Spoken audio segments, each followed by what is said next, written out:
I was delighted to hear that Eamonn Andrews was going to surprise Kenneth with This Is Your Life on February the 19th, 1962. I was contacted by letter explaining what the production team wanted. My role was to bring in Kenneth and Marjorie's budgerigar called Happy. Just don't drop it. They had taught it to talk. All future budgies were also called Happy, very much part of the family, and was even brought as a surprise to our wedding. Not a success, as Andy didn't like birds in cages. At the rehearsal of This Is Your Life, my dark brown hair didn't televise well, so red streaks were applied, much to my delight and my mother's horror. I wanted This Is Your Life to be a success for Kenneth. He had suffered a stroke in 1958. With his courage and willpower and months of physiotherapy exercises, he was back on his feet again. Kenneth was surprised by Eamonn outside our Kensington flat early in the afternoon, having driven up from their cottage in Sussex. He had experienced an earlier surprise, thanks to BBC Outside Broadcast in February 1956. Kenneth was appearing on an at-home programme, and the BBC decided to bring me back from my finishing school in Switzerland as a surprise.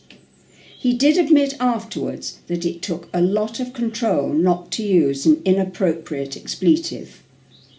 At the end of This Is Your Life, we were told that unfortunately there was no recording. What a pity. I don't know what went wrong. I have read the script and looked at our big red book photos. At the time of This Is Your Life, Kenneth was working on Beyond Our Ken, with Ron Moody, Hugh Paddock, Betty Marsden, Pat Lancaster, Bill Pertwee and Kenneth Williams. Scriptwriters were Barry Took and Eric Merriman. Kenneth Williams was the first guest, but was unable to join the programme. There was a filmed greeting with dialogue. Script has no actual details, but we can guess some of the content would have included fantabulosa and maybe a double entendre. Kenneth was the seventh and youngest child of the Reverend Charles Sylvester Horne, a congregational minister and MP for Ipswich, described by Eamonn as a famous preacher whose rousing sermons were drawing queues to his church before you'd even heard of an audience. All the children in the family went to St George's Co-Educational School in Harpenden. According to a classmate, Nancy Graham, Kenneth helped her with Latin homework. She remembered Kenneth reading the lesson in chapel, wearing enormous Oxford bags, for which he was reprimanded afterwards. He must have done something right, because he became head boy. Kenneth went to LSE for 1 year and then Magdalen College, Cambridge. Davis Cup captain Bunny Austin described him as a complete sports all-rounder. He won his tennis blue, played rugger and rode for his college. In fact, he had more sports gear than books. When asked about his academic success, Kenneth answered that he reckoned he went to 7 lectures in 2 years. He left without finishing the course, as he put it, after a disagreement with the examiners. However, he did learn to play the clarinet at Cambridge, not very well, and was encouraged to try the tenor sax. Thanks to a work colleague teaching him, he thoroughly enjoyed the saxophone. I can remember him playing in our Kensington flat a few times, but guess the neighbours had their say. Down from Cambridge, Kenneth enters commerce as a clerk at a safety glass company, progressing to executive status as Midland sales rep. He compares the firm's dances and finds he enjoys telling jokes, and was always on the lookout for material. No surprise when he forms a small dance band, playing tenor saxophone. In 1938, Kenneth volunteers for the Auxiliary Air Force. When war's declared, he was posted to a barrage balloon squadron. He was detailed to provide at short notice a programme for the force's radio show. In 1942, Flight Lieutenant Horne makes his debut as radio performer in the famous wartime show Ak Ak Beer Beer. For anti-aircraft and balloon commands and coast artillery, ack, ack, beer, beer.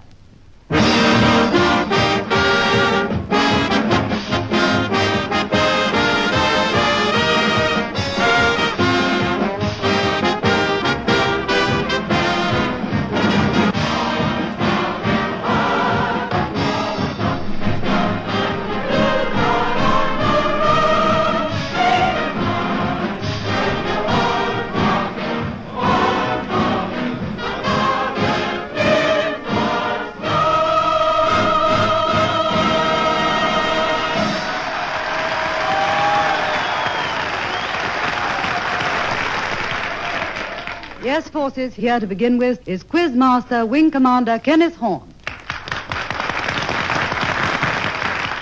Hello, forces. We dull care, begone the blues, and enter ACAC's own music makers, the Royal Artillery Theatre Orchestra, with the band, Quartermaster Mitchell conducting them in Strike Up the Band. In 1943, Kenneth was booked to be compere on the Air Force version of Middle East Merry-Go-Round, a weekly radio variety series presented by Army, Navy and Air Force. Kenneth's role was to introduce Flight Lieutenant Richard Murdoch. After the show, they had lunch together and found they had a similar sense of humour and became good friends. They worked in the same office at the Air Ministry in London, the department responsible for the supply of aircraft and spare parts to Russia. Richard Murdoch remembers enjoying some vodka at lunch with the Russian delegation. In July 1945, BBC radio audience hear a little thing that goes something like this.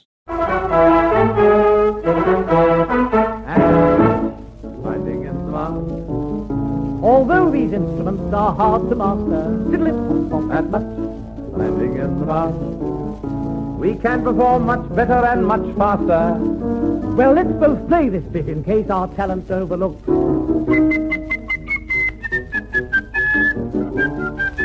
Taxi! Sorry, I'm just binding in the marsh. And that was the start of Much Binding in the Marsh. Kenneth told me that during the war he volunteered to drive a bus in London. Much to the delight of the passengers, he stopped where they asked rather than at regulation stops. Kenneth met my mother by accident. There was another Kenneth Horne, same rank, working in the same Air Ministry building, and they often got each other's telephone calls and mail. The other Kenneth Horne explains to Eamonn what happened. He was getting excellent reviews and notices for a play he had written called Love in the Mist, and a friend, my mother, who he hadn't seen for ages, had written to invite him to a cocktail party. But the other Kenneth Horne received the letter by mistake and didn't forward it on. He rang up, used his charm, got himself invited instead, and married her. Apparently in 1962 they still got each other's mail. I have a photo of them both with my mother. After the war, Kenneth had two jobs, business and light entertainment. He was promoted to sales director for the safety glass company and appearing on radio and TV. In 1955, he accepts post of managing director of British Industries Fair, the national shop window for Britain's export drive. A good friend, Sir Miles Thomas, chairman of BOAC, is complimentary about Kenneth's achievements. Eamonn asks, what was the feeling in the boardroom when Kenneth took over? Sir Miles replies, I can assure you that everyone in industry has always had a great respect for what I may call his extramural activities, but this was a vital job and there were some people wondering what he would make of it. The results were excellent. He revitalised everything, right down to the Union Jacks on the notepaper. I think that Britain's post-war export drive really got underway while he was in the chair. He does everything with the same humour and gusto and has the knack of making people laugh with him and at him. When the British Industries Fair comes to an end, Kenneth joins a well-known toy firm as chairman and joint managing director. He is also chairman on a panel game called Find the Link. This hectic schedule in business and show business takes its inevitable toll in 1958. With terrific determination and willpower, Kenneth gives up smoking and practices difficult facial exercises to help restore his voice. Slowly he wins the battle and decides to give up business interests and concentrate on radio and TV. Eamonn then introduced me with Budgie Happy. This Is Your Life ends with the entire saxophone section of Ted Heath's band playing an arrangement of the much-binding signature tune. Afterwards, I just remember Kenneth being charming, courteous and professional as usual, making sure everyone had enjoyed the evening. I imagine he was as disappointed as I was about the lack of recording.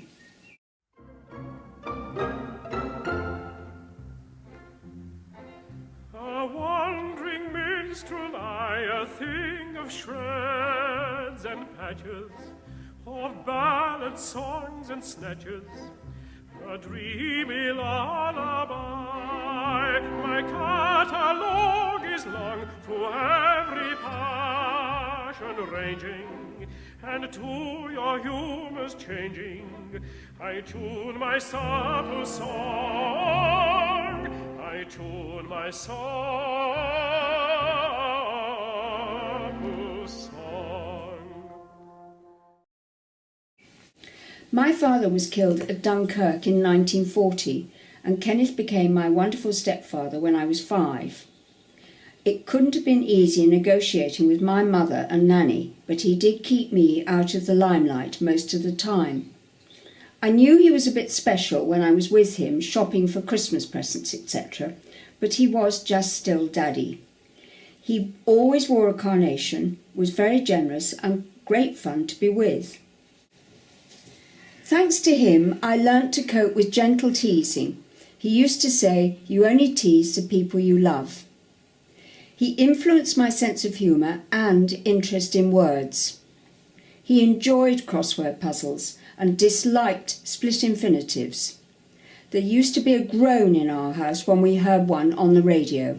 My 3 daughters also have a keen awareness of split infinitives, and so do the grandsons.